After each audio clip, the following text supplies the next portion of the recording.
Over the last few years, I used to mark down on the calendar the days that I would be drinking, typically 1 or 2 dates a month.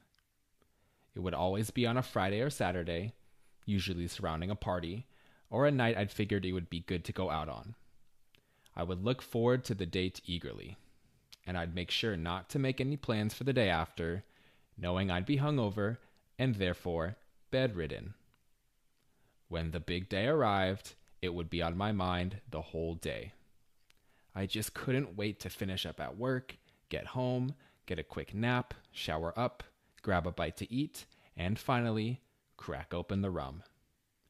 When I'd get home, I would typically be so amped up for the night, and for the alcohol, that when I'd lay down for my power nap, I wouldn't be able to fall asleep. So I'd try to occupy my mind with something, like maybe going for a run, before sundown, and before it was time to finally do what I did best: drink.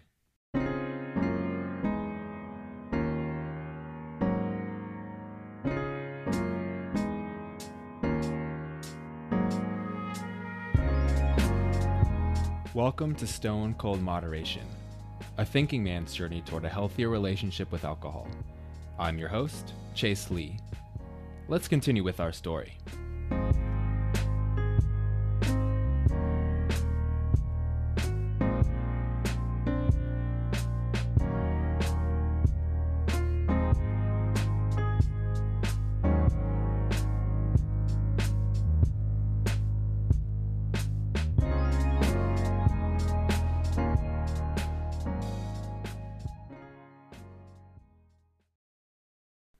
By the time that drink o'clock finally rolled around, my hands would literally be shaking with anticipation, and I would get anxious.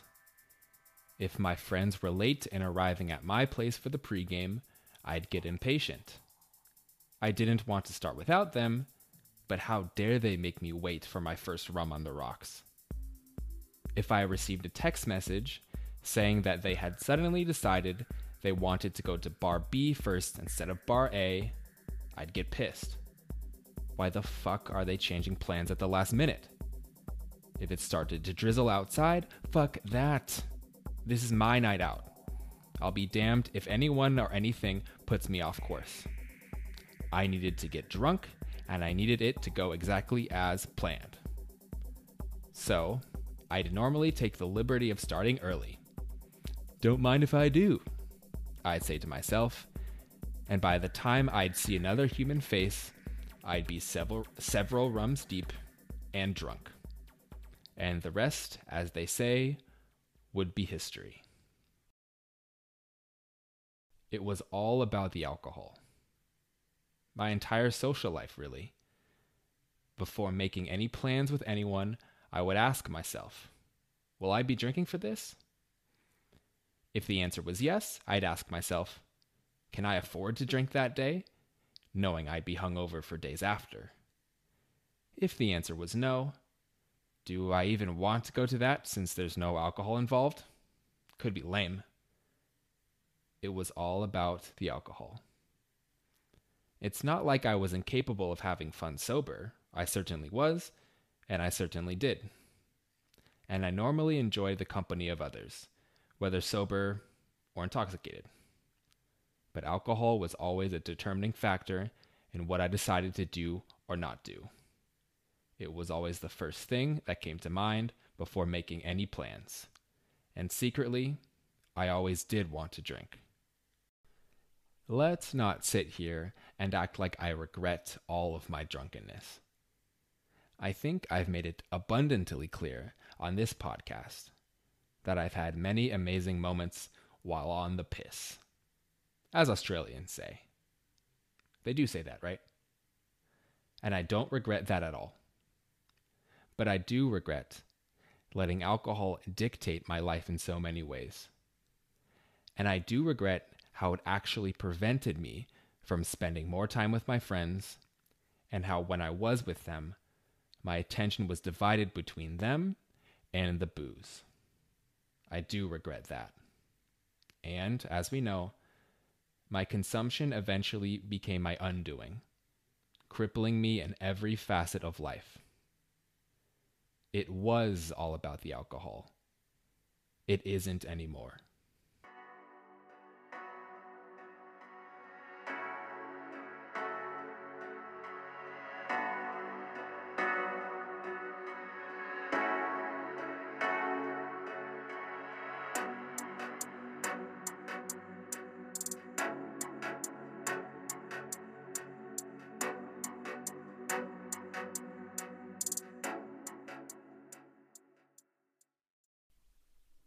So now when I go out, in contrast to the story that I just told, I'm calm, I'm composed, I'm looking forward to the people and not the alcohol. I'm more in the moment, I'm more in the flow. I'm not super irritable, right? I'm not freaking out at snapping at my friends when like the plans change or when something unexpected happens in the night, right? Because the truth is that the alcohol itself made me super anxious, you know, possibly because subconsciously I understood that what I was doing was wrong. Well, not wrong, but unhealthy for me. And I knew that I was going to pay for it. So maybe that caused me to be anxious and therefore like more irritable. I don't really know. And just for the fact that like I started going out so rarely because I knew that every time I was going to go out, I was going to get hammered. So like when I did choose to go out or like have or do a social activity, it was like a big deal for me, and I needed it to go like perfectly, right? I don't do that anymore. I go out way more. I see my friends way more often, and it's just always more enjoyable. I connect with them more.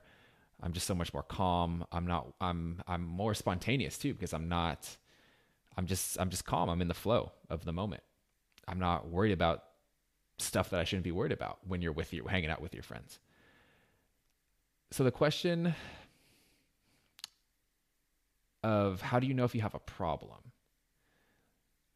That's so difficult because for such a long time, I knew that what I was doing was unsustainable. I knew that it was a problem, but for so many reasons, I just ignored it and I just kind of thought it was normal and kind of just moved past it cognitively, right? But I think looking back, realizing that it had so much control over me, even though I wasn't drinking every day, the fact that I literally organized my life and planned out my calendar around alcohol. Am I going to drink? Am I not going to drink? The fact that it had such an impact in my life, such a control over everything that I did, at least in my social life, that to me was a problem in itself. Not to mention the constant hangovers, because I am the self-proclaimed hangover king, right? Full weeks. I go full weeks hungover. Yes, I do. But yeah, I knew that what I was doing, I knew that I had a problem. Okay. But again, I mean, I thought that I was kind of normal, completely normal. Wasn't drinking every day. I don't really identify as an alcoholic. Yeah, so maybe I don't have a problem. Maybe this is just life. Maybe this is the life of like a 20 something. This is what we do. And maybe I'll change eventually, right? When I'm 30, 40, 50. I don't know. I think maybe the norm is just extremely unhealthy. Okay. If we're allowing a substance, like a tangible, like an object basically, to have so much sway in our lives, have so much control over us, that in itself is a problem. And that's societal, right? That's not just, I mean, that's with just how we relate to alcohol as a society. Really important, gonna piggyback on this again, that you got to decide these things for yourself. So I think if alcohol has become such a huge negative in your life and something that has so much sway over your everyday movements, that could be a problem. For me, it was a problem. It might be for you as well. But again, it's got to be your decision. And yeah, I mean, full disclosure, hindsight 2020. It took me years of me subconsciously like, yeah, this is not good. Yeah, I don't know if I can keep doing this. Yeah, Jesus. Yeah, fuck, I'm hung over again. Years of that, literally, until finally I was like, yeah, this is a problem. I can't. I really need to do something. So I get it. It's a process, and it's still a process, but it's got to be your process.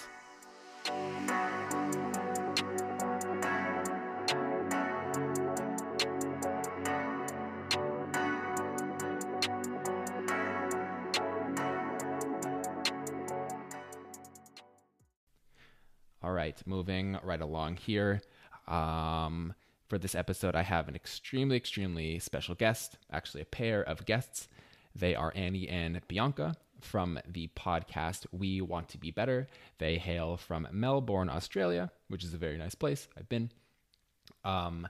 Their podcast, which is very successful and amazing, and we'll talk about that throughout this episode and the next. Basically, they choose one thing that they would like to improve on, and each week they talk about that thing, and it's amazing. It's fun. They're hysterical. They're comedians. Recently, past 9 or 10 months, they both have gone sober, and so they decided to do a mini series on their podcast. I believe they have like 7 or 8 episodes talking about their experiences, not only before when they were drinking, but now that they've gone sober. And it is actually the first podcast related to sobriety that I came across. I just found it on Spotify. I typed in like alcohol or moderation or whatever. They popped up. I clicked play, and it blew me away. It is one of the only podcasts I found to this point that is funny and engaging and insightful, and you'll see in a moment what I mean. And I've become like a huge fan of their show. It's absolutely amazing.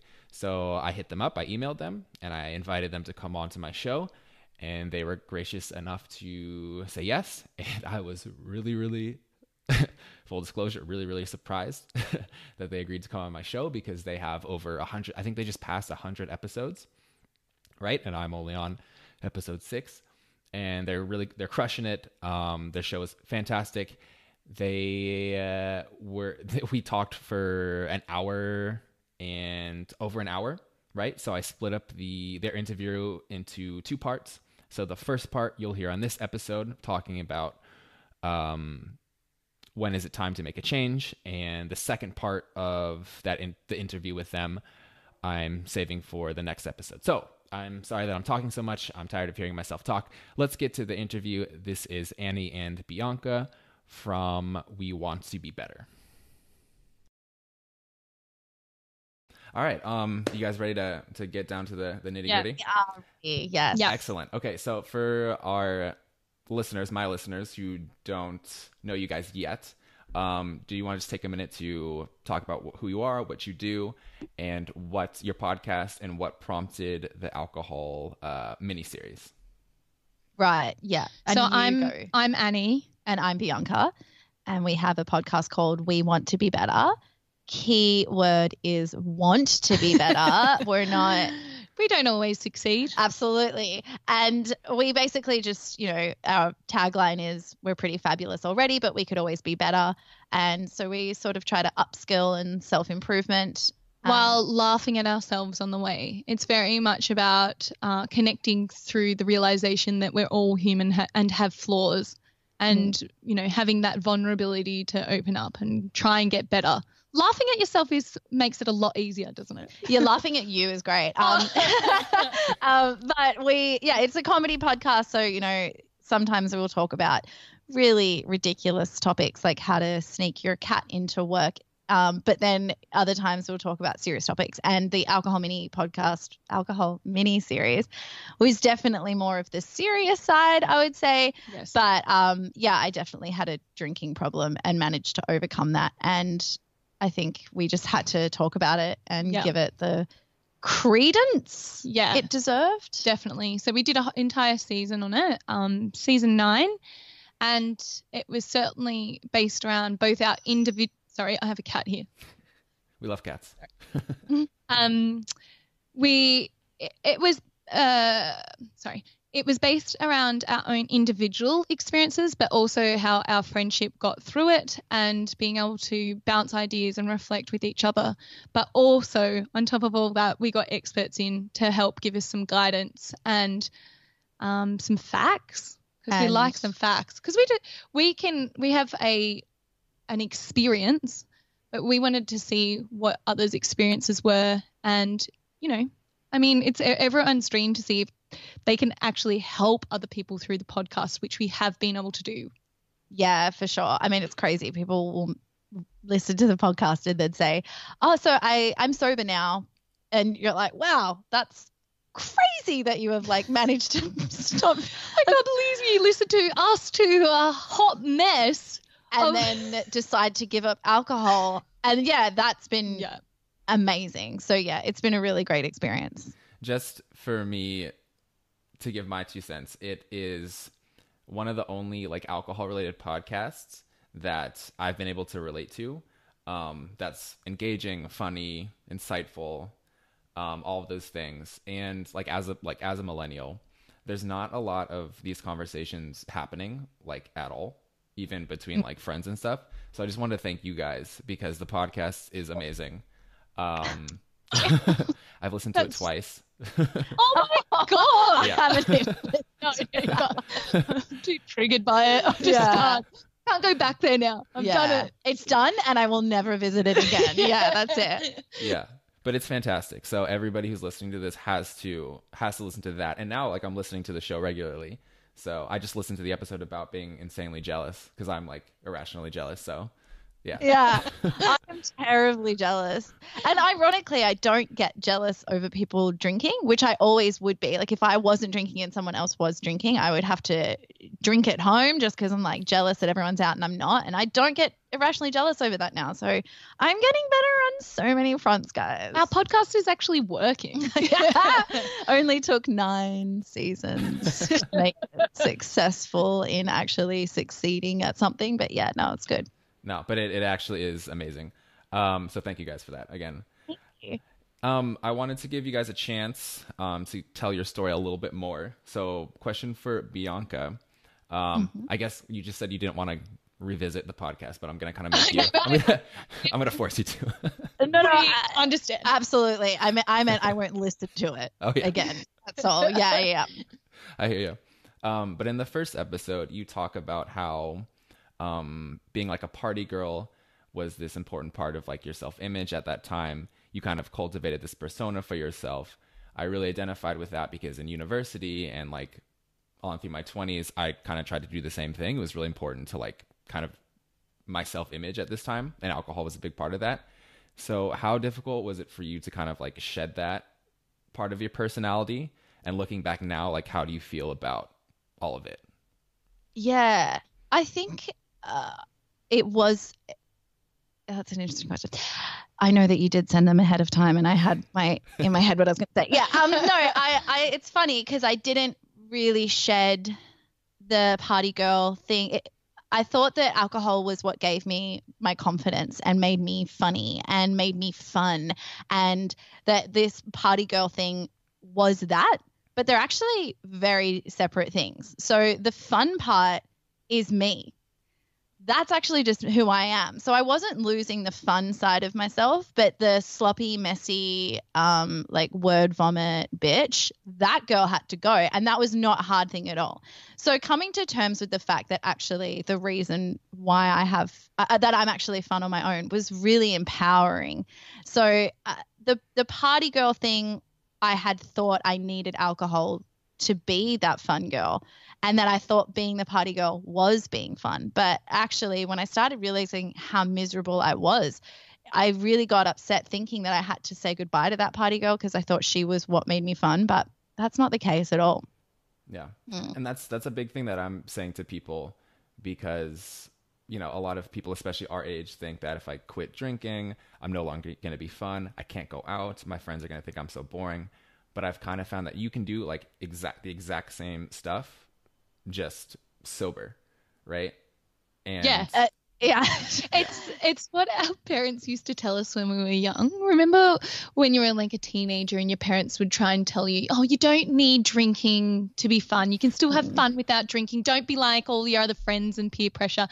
And I was like, God, parents are so stupid. You don't understand me, Mom. What it's like. And now I'm like, oh, God, they were right all that time. Yeah, it's because when you're a child, you can have fun with anyone. You don't get those nerves. You don't get like you'll just go to a party and run around and eat fairy bread. I don't know if you're listening. I don't know. Do you know what fairy bread is? I have no idea. Sorry. Okay, so it's like butter. It's an Australian delicacy. And hundreds and thousands on bread. That's like an Australian white bread cut into triangles. Yeah, so that's what you have at a kid's party.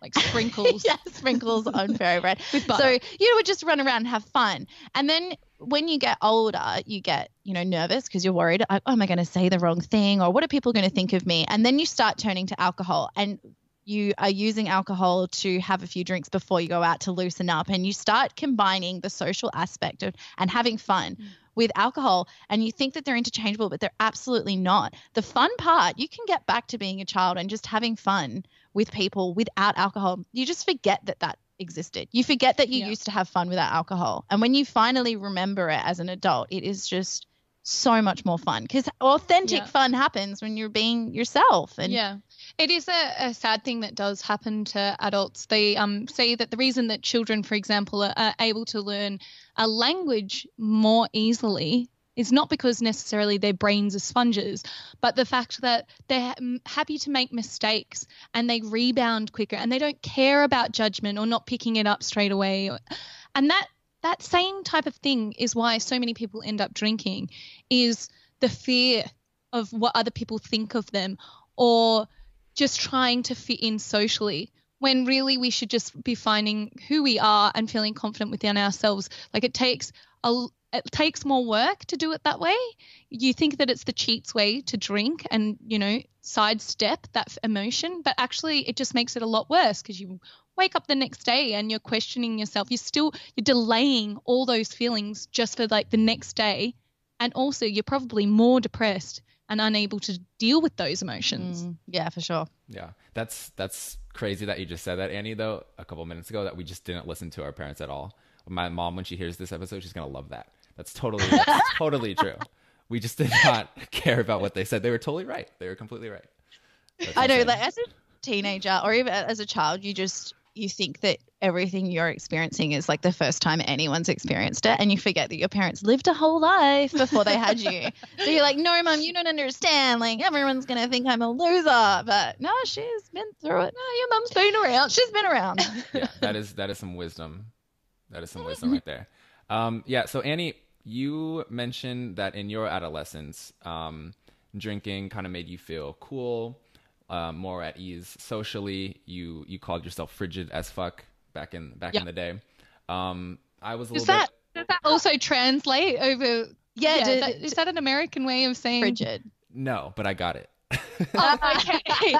It just means like I was very nervous to do anything sexually. Frigid. Yeah. Shy. Right. That she dropped that real quick. Don't we? That is not a problem anymore. I had a baby at 21, so it went pretty fast. Gotcha. Yeah, but I when I was a teenager, I was pretty socially awkward, pretty nervous at all times, social situations. But so then you started drinking.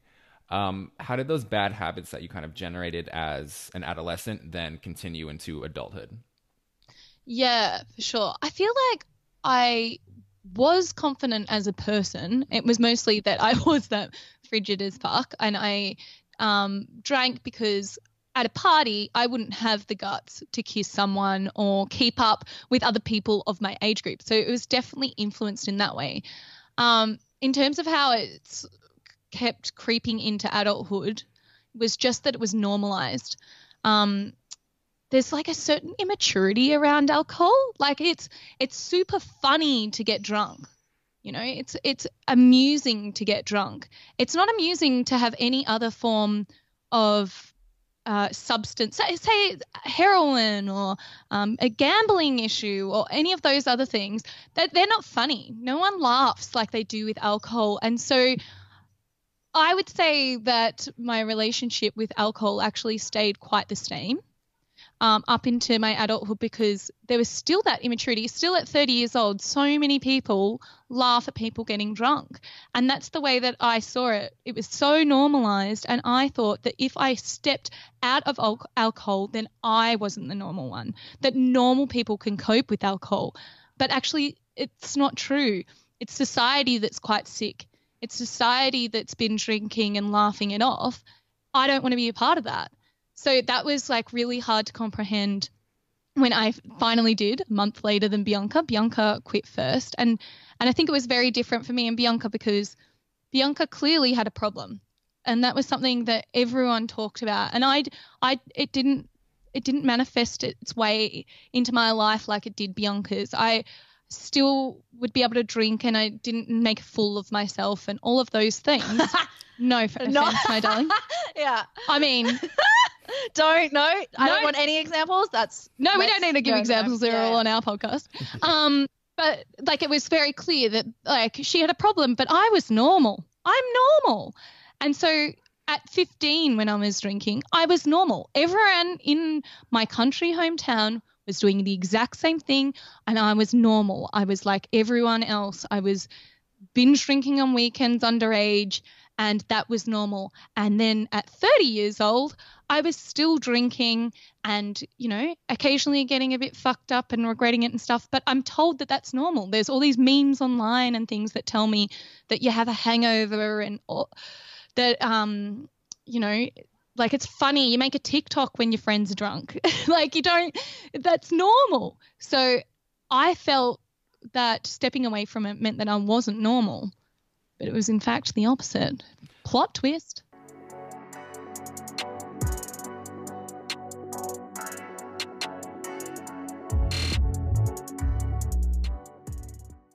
So, relating more specifically to the subject of this episode, which is how do you know if you have a drinking problem? Because I think that's seems simple, but a lot of people lie to themselves and are in denial for a very, very long time. So within the last year, you guys have both gone sober. So first of all, congratulations on that. Excellent. Thank you. Yes. But when did you kind of finally realize that you had an alcohol problem? Did you have a coming to Jesus moment, or was it a much more long and drawn out process? Incredibly long and drawn out process. Because, I mean, as Annie was just saying, that it's so normalized. So for one thing, I was a big drinker, so I would hang out with other big drinkers so that I wouldn't stand out so much as being a big drinker. And so when you're around other people that are drinking that much, it's very normal. You don't really see it as a problem. And so, yeah, there would be times where I would maybe have that thing of, is this becoming a problem, or am I an alcoholic, or whatever? But then it's so normalized and it's seen everywhere, and everyone makes jokes about it, and everyone around me is drinking so much that I would then be like, no, you are a normal drinker. This is what people do. This is how you're meant to be as an adult. This is what people do. They drink a lot.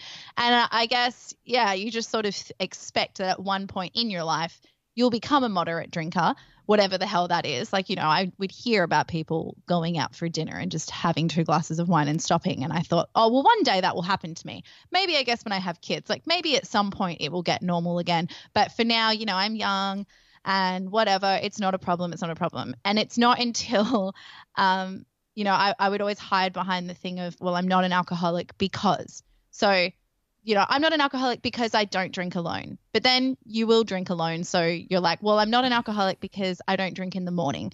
But then you will drink in the morning. So you're like, well, I'm not an alcoholic because I don't drink every day of the week. Bargaining with yourself. You're constantly pushing that barrier. And so I would always have a reason as to why I wasn't an alcoholic. And it wasn't until my husband actually said to me that my drinking was affecting him in the following ways. And I said, but I'm not an alcoholic. And he said, no, I don't think you are an alcoholic. He's like, but you're a binge drinker and you're a really fucking bad one. And this is why. And, you know, started saying things that made complete sense. And it sort of hit me that, oh, okay, so if I'm not an alcoholic, that doesn't mean I don't have a drinking problem. Like there's still a very big problem here. And that was sort of when I realized, yeah, okay, I do have a problem. And I tried to stop after that. But yeah, it took about a year from that moment to me getting sober. But yeah, that's kind of what hit me was, I think people really do hide behind well, I'm not an alcoholic. Like, it's not that bad, so they don't think they have a problem. But I think if you're getting to a point where it's making you unhappy, that's a problem. Like, if someone doesn't eat, people don't eat gluten because they're like, I get an upset stomach, right? There are vegans that don't eat meat and then all of a sudden have a souvlaki in the middle of the night. Yeah, right. Like, everything else that causes you that bad of a problem, you cut out of your life. But for some reason, alcohol and fuckboys get to stick around. Like, I don't know why we make the same mistake again and again. Yeah, exactly. What were you just saying 2 seconds ago? Sorry, about alcohol and fuckboys. We just recorded and my brain is mush. So Bianca's was very obvious, like I was saying before, and that bargaining thing that we were just talking about. So mine was like, I don't have a problem. Bianca has a problem. And that sounds awful, but that's truly what it was like. There were, 10 people in our group that would drink far more than me. But that didn't excuse the fact that alcohol actually had an effect on me.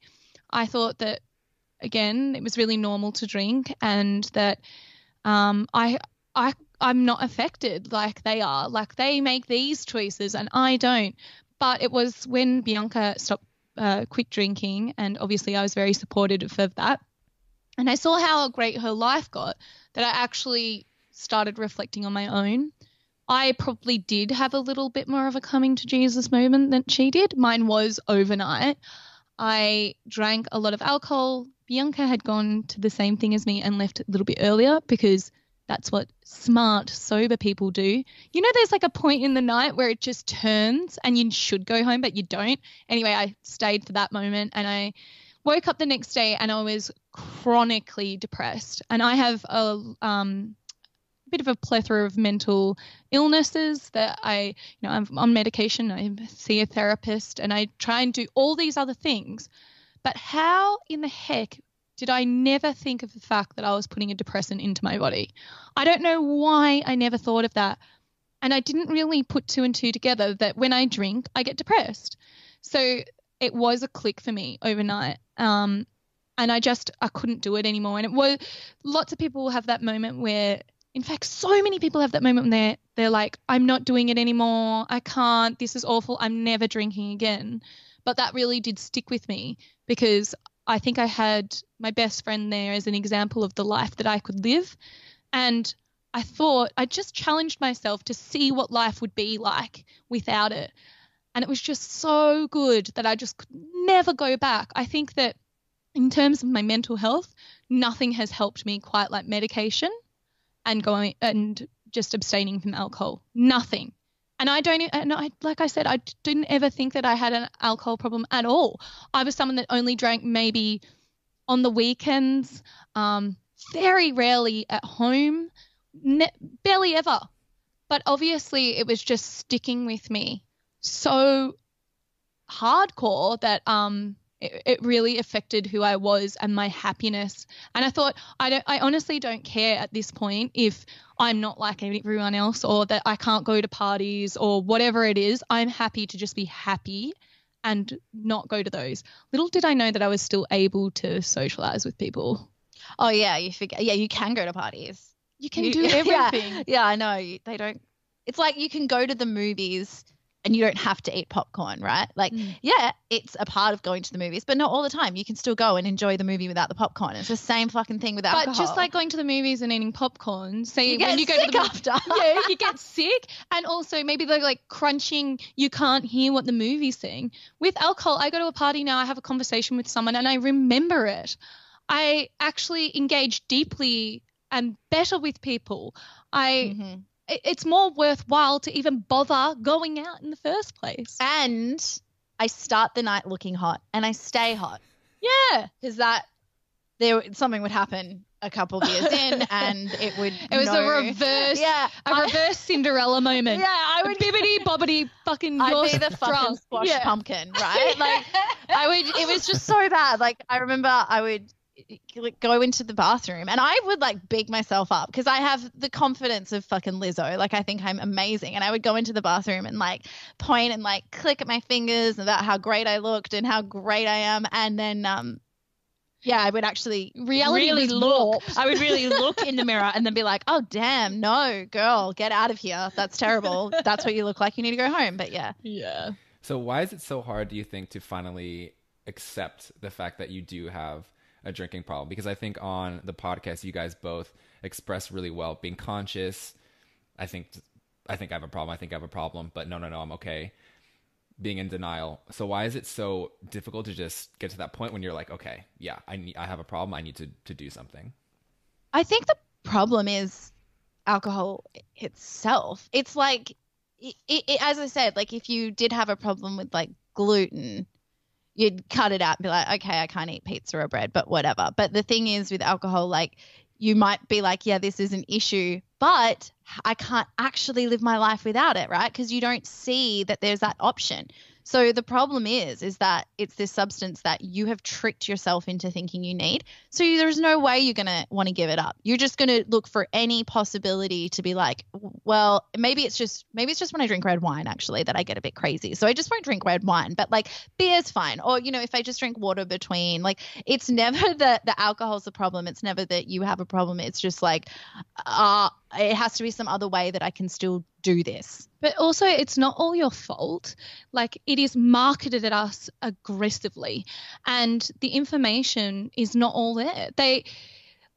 We had a person from the CSIRO, which is a science body here in Australia, give us some statistics. Like, for example, there are for a beer, for one stubby, there is a cigarette in that worth of carcinogens. There's 10 cigarettes worth of carcinogens in a bottle of wine.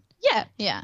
We don't get taught that all of that information is withheld from us. We're not actually making an entirely conscious decision to drink like we are so many other things. And with drinking, it's always placed on the individual. It's always you're an alcoholic. You are the one with the problem, not alcohol's the problem. You know, it is you are the problem. With everything else, it's all, you know, quit. Smoking, we've got quit campaigns. This will kill you. This will ruin your life. Or gambling, stop now. Like all these ads about how it like ruins families and things like that. Alcohol just seems to be this thing where we're all happy to let it just slide on through, even though it has like disastrous effects on, for example, in Australia, domestic violence and all these other, like there is not one part of life that alcohol does not affect.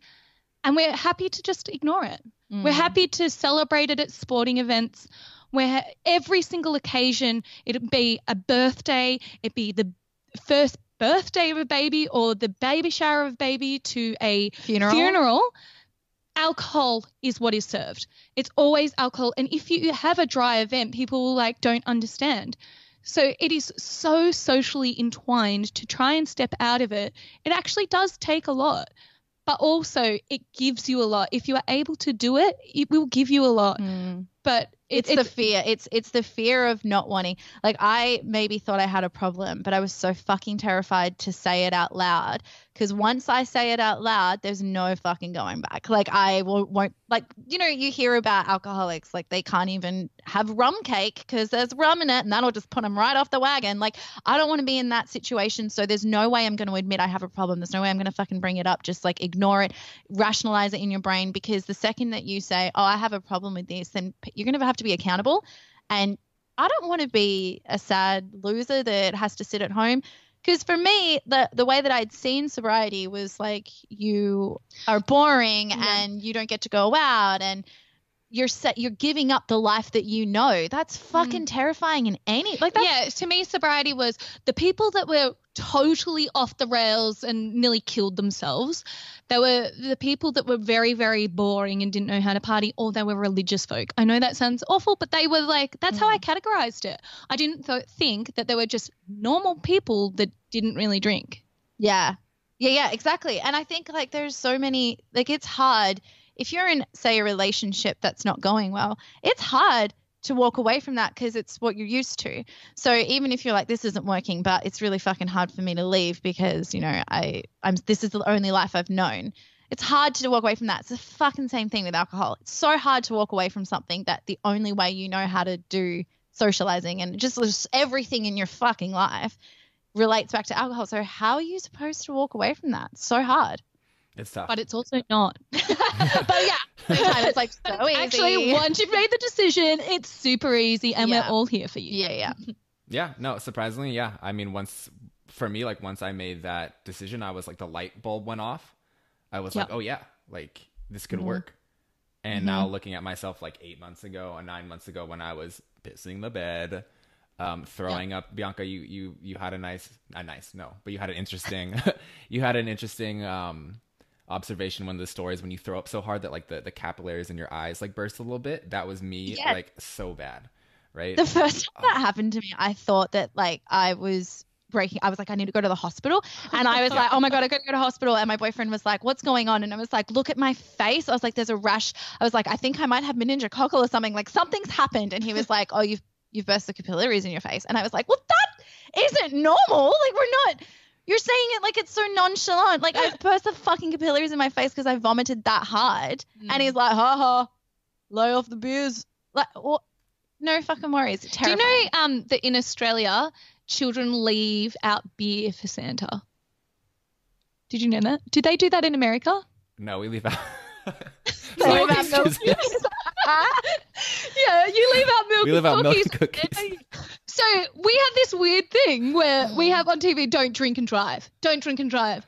But Santa, all good. Yeah. The reindeer's got it, guys. Yeah. He is going to binge drink his way around the globe. And isn't it funny because Rudolph gets a red nose and I would often get a very red nose when I drink. So like I would turn into Rudolph myself. Still doesn't mean I can guide a sleigh. Like I'm not saying that at all. You slay, babe. I mean, like I do slay all day. But, That's wild. I didn't know that. That's bad. That's not good. Yeah, it's super normal here. I don't know how to explain. Like I know that when you see how we're like Australians are depicted in other cultures, like we're always drinking a Foster's, which is not the fucking case. No one drinks Foster's, but we're always drinking and like we're always like there's like a koala involved and everything. And you're like, ah ha ha, like throw a shrimp on the Barbie. No one says that. By the way, no one says that. Yeah.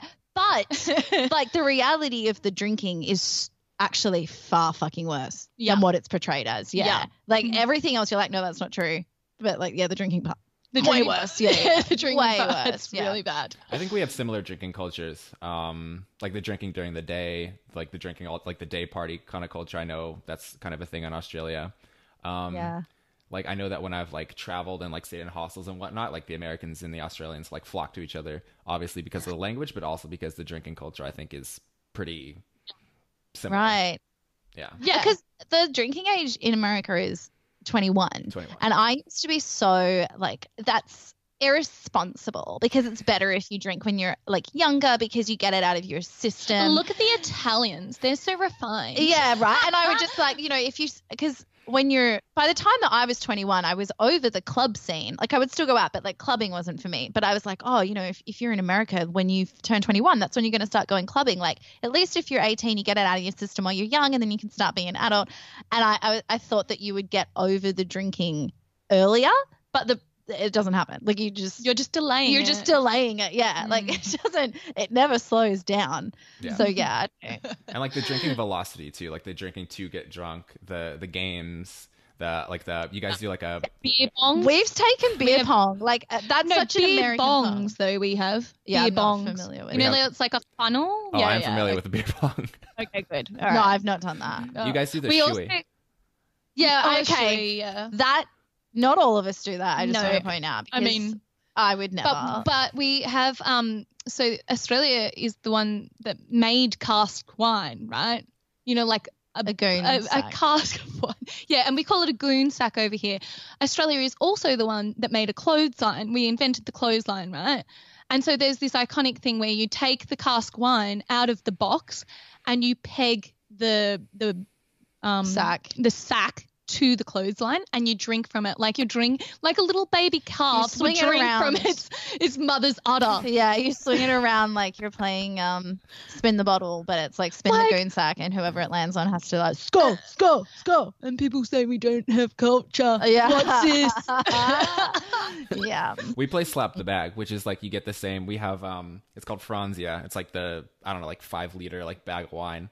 You just go to a party and you make somebody drink out of it for as long as they can. They stop, they slap the bag, and that's the game. It's not really a fucking game. It's like what we do. Slap the bag. So, I'll tell you what's crazy though in America is that your alcohol is so cheap from what I've heard. God, it's That's horrible. That I would have died for sure, because I didn't know you could buy vodka, like 2 liters of vodka for like $13. You can't do that here. Like No. a 700 ml bottle is going to cost you $40. So like you can't. And also, yeah, put that in US dollars. That's even more. Yeah, right. So when I heard that America has vodka that cheap, I was like, I'm going. Like I went full Samuel L. Jackson. Like I'm going. That's all there is to it, man. I'm fucking going. Right. Yeah. Like I was like, I have to get there. That's amazing. But yeah, I don't know how anyone deals with that. That's ridiculous. No, it's terrible. And we have like all the energy drink stuff, the like, you know, the alcohol mixed with the caffeine, mixed with the sugar, all the shit. Like it's actually dangerous. It actually kills people. Yeah. It does. So, yeah. Yeah, because you're telling your heart to race up, but then also, you know, you're telling everything else to slow down because with it being a depressant. It's such a bizarre thing, alcohol. Yeah. It really is. And, you know, we might laugh about it because that's our way of coping with it, but I certainly don't want to participate in like a shoey. Like, no, thank you. Would you drink anything else from a shoe? Never. No one's getting a coffee and being like, yeah, just give me an espresso. No one's doing that. No one's doing that. I've done it before. Oh, no. Yeah, when I met Australians when I was traveling in a hostel. That's where it always happens. Not a coffee, like Not a beer coffee though. in a Oh no, shoe. sorry. Okay. A beer. All right. gonna I'm glad say, you clarified that, because I was Wow, like, you've what got just more happened? problems than alcohol.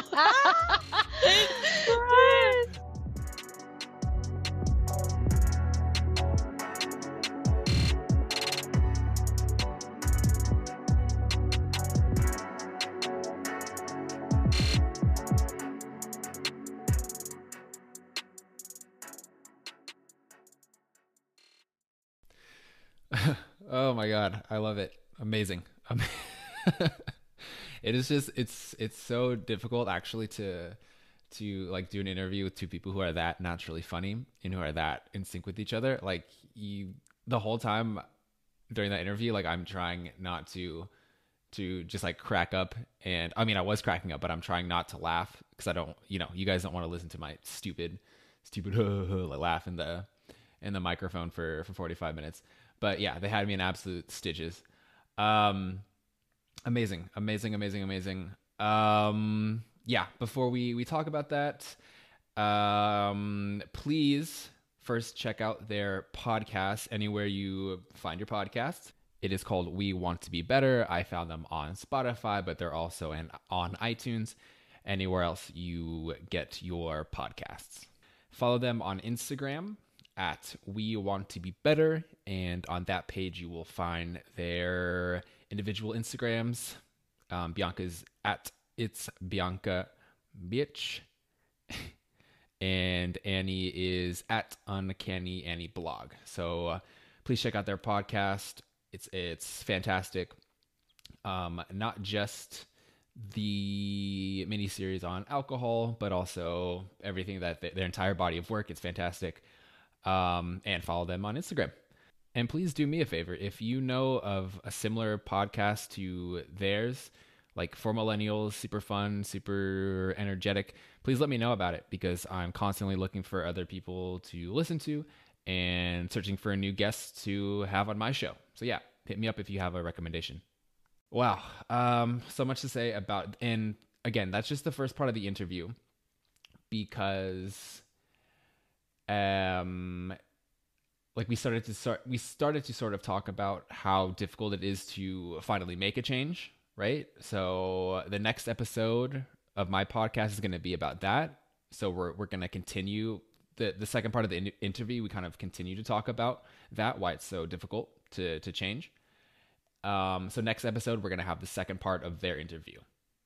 Did I just make any sense? Okay. just listen to my next episode. It'll have the rest of the interview on it, and it's really good. About 30 or 40 more minutes of their interview to listen to.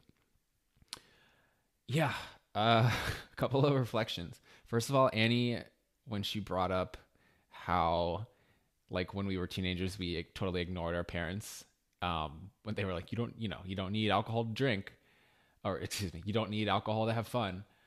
Being sober is fun, and we completely ignored them. I have been just plagiarizing the shit out of that my last couple of episodes, and I will continue to plagiarize the shit out of that in the future. So sorry, Annie, but yeah, that's great. That's such an interesting, that's such a fascinating observation, right? We totally are guilty of that, all of us, and they were right. Yeah, because like Bianca said, they have lived their entire lives, and they know a lot. Sometimes we forget that, especially me. Sorry, Mom and Dad.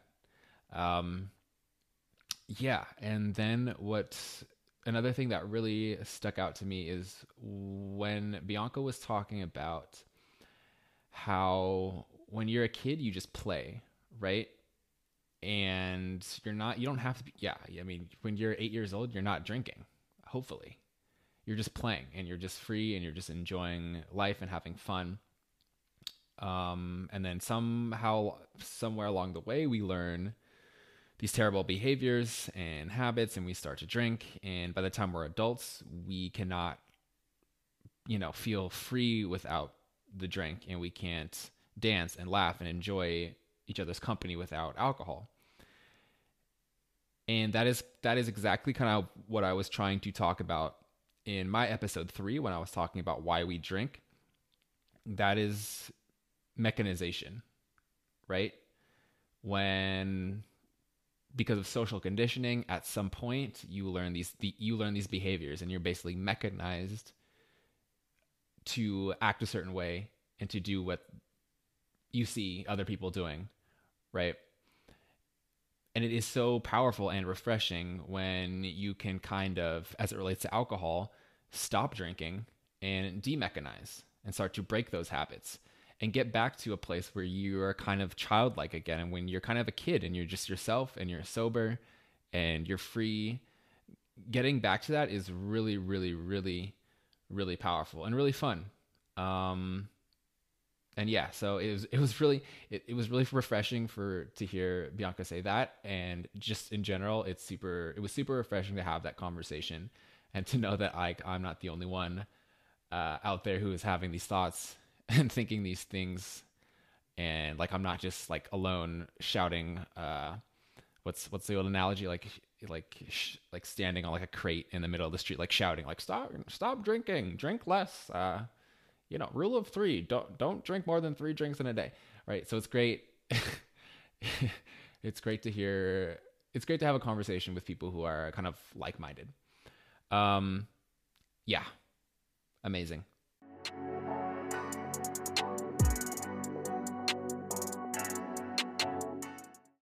Alrighty, so wrapping things up for this episode. Yeah, and just reflecting on that conversation, really identified with what they were both saying in terms of kind of going through the process of thinking you're completely normal, right? Your drinking is completely normal because that's what everyone else is doing. That's what you observe happening around you, to kind of having the inkling that maybe you have a problem, right? And then eventually saying to yourself, yeah, I've got a problem here. Like I said, piggybacking on what I was kind of getting at earlier, I just think that if alcohol plays such a huge role in your life, if it's so influential in your day to day, and it has such clear and negative consequences for you, that in itself is probably problematic. Even if you don't consider yourself an alcoholic, even if you're not drunk 24/7, right? Because a lot of times we think that is the people who have the alcohol problems, are the people who are constantly drunk, right? Who can't go a minute without being under the influence, when in fact there's varying degrees. I would argue, and you're gonna have to determine that for yourself. Again, you have to be an independent agent to your happiness and to your health, and it's not easy. like Annie and Bianca described, it's a long process. And I think for most people who have gone through this, the vast majority, it has been a long process. Years. For me, it was years. For them, it was years.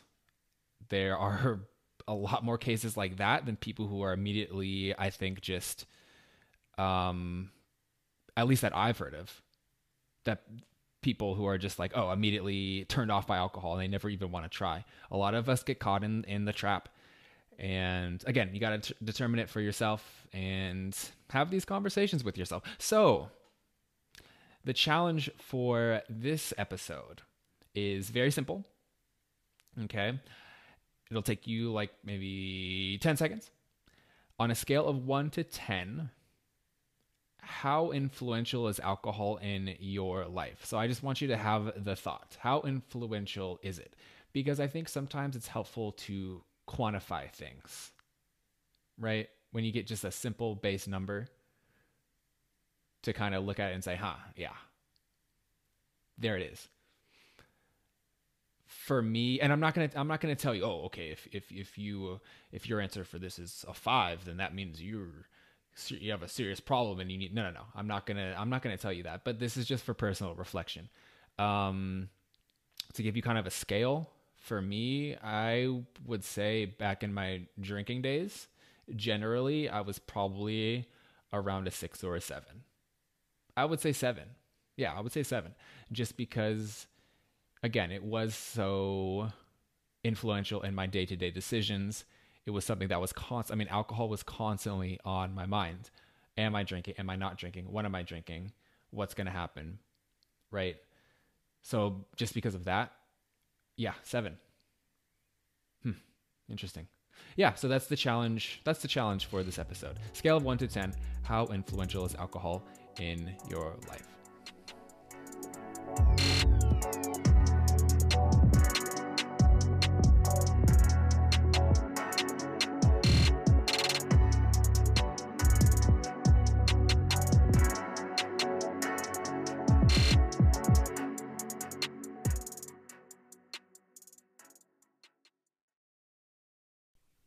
American author Marianne Williamson once said, "Our greatest fear is not that we are inadequate. Our deepest fear is that we are powerful beyond measure. It is our light, not our darkness, that most frightens us. We ask ourselves, who am I to be brilliant, gorgeous, talented, fabulous? Actually, who are you not to be? Your playing small does not serve the world. We were born to make manifest the glory of God that is within us. And as we let our own light shine, we unconsciously give other people permission to do the same."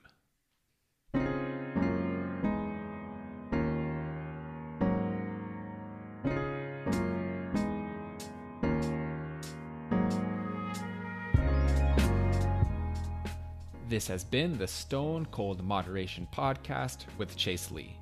Thanks for listening. Make sure to check out the complete show notes of this episode on stonecoldmoderation.com, where you can learn more about us. For access to more content, please subscribe to our YouTube channels, check us out on all other social media platforms, and make sure to tune in next time. We'll be having the second part of my interview with Annie and Bianca from We Want to Be Better, and we'll be talking about why it's so hard to make a change.